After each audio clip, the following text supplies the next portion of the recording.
Aku menggunakan sihir untuk balas dendam, dan aku membayar harga yang sangat mahal. Bagian 1. Catatan, setiap cerita yang dituliskan di sini adalah kisah nyata yang diceritakan langsung oleh para pelakunya sendiri. Tujuannya hanya untuk menjadi peringatan bagi kita semua.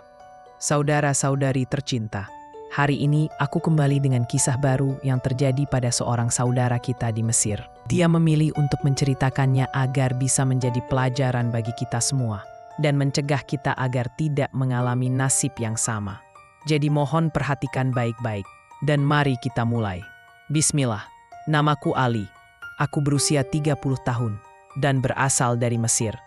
Hidupku saat itu benar-benar baik. Alhamdulillah. Meski aku yatim piatu, Allah memberiku istri terbaik yang pernah bisa kuminta. Dia adalah segalanya bagiku. Setahun setelah dia mengalami keguguran dan kami kehilangan bayi pertama kami, Allah kembali memberkahi kami. Putriku, Lamis, adalah sinar matahariku.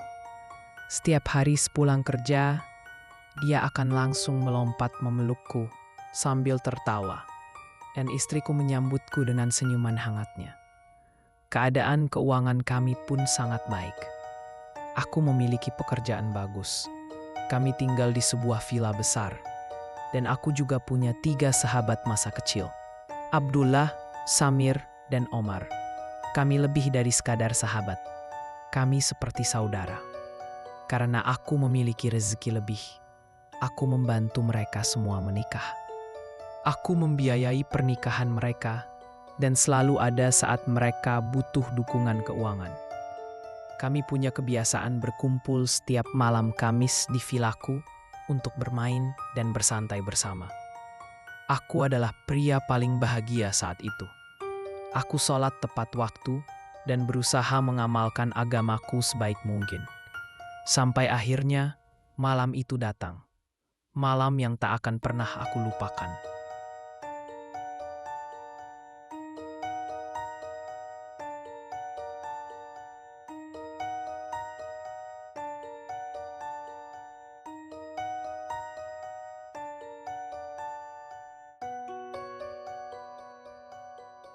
Seperti biasa, kami semua sepakat untuk bertemu di vilaku pada malam Kamis.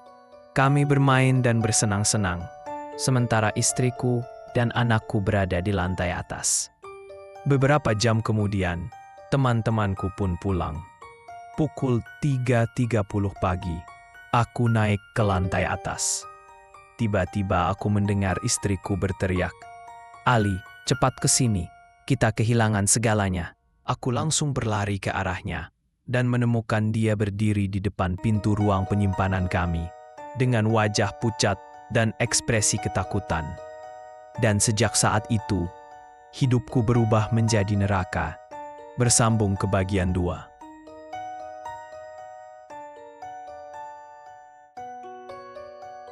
Aku menatap pintu ruang penyimpanan yang terbuka. Tempat aku menyimpan kotak keamanan berisi semua uangku, nomor rekening bank, dan dokumen-dokumen penting. Semua hal penting dalam hidupku ada di dalam sana. Tapi kotak itu kosong.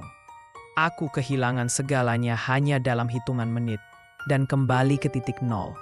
Polisi datang beberapa menit kemudian dan mulai melakukan penyelidikan. Salah satu petugas mendekatiku dan bertanya, "Siapa saja yang biasanya datang ke rumahmu?" Aku terkejut dengan pertanyaannya. Saat dia melihat ekspresiku yang bingung, dia berkata, "Aku menanyakan ini karena tidak ada jendela yang pecah. Tidak ada pintu yang dirusak. Artinya pencurinya kemungkinan besar adalah orang yang kamu kenal." Aku tak bisa berkata apa-apa. Aku hanya tertawa gugup dan menjawab, "Serius? Siapa yang tega mencuri dariku? Istriku, anakku, teman-temanku itu seperti saudaraku sendiri. Kami tumbuh bersama. Mereka tidak mungkin melakukan hal seperti ini." Polisi itu hanya menjawab singkat, "Saya hanya menyampaikan fakta. Kasus pun ditutup karena tidak ada bukti yang ditemukan. Aku kehilangan seluruh uangku, dokumen-dokumen penting, rekening bankku kosong. Aku tidak bisa menerima ketidakadilan ini. Seseorang mencuri hasil jerih payahku selama bertahun-tahun hanya dalam beberapa menit.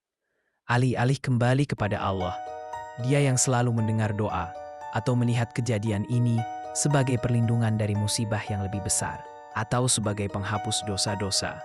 Alih-alih bersyukur karena istriku dan putriku baik-baik saja, aku malah membiarkan rasa curiga itu menggerogoti diriku setiap hari. Aku mulai mencari tukang sihir di internet.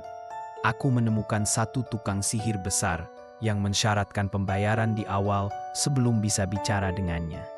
Aku mengirimkan uang terakhir yang kupunya dari hasil menjual beberapa barang milikku, lalu melakukan satu sesi dengannya.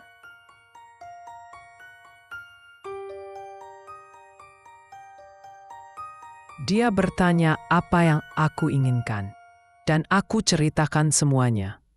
Lalu dia berkata, "Kasusmu gampang, aku bisa bantu langsung, atau kamu bisa lakukan sendiri dengan membeli satu buku sihir tertentu, dan aku akan pandu langkah-langkahnya."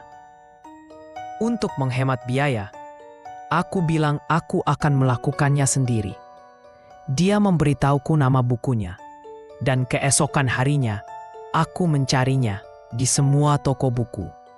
Tapi setiap kali aku menyebutkan nama buku itu kepada penjaga toko, reaksinya selalu keras.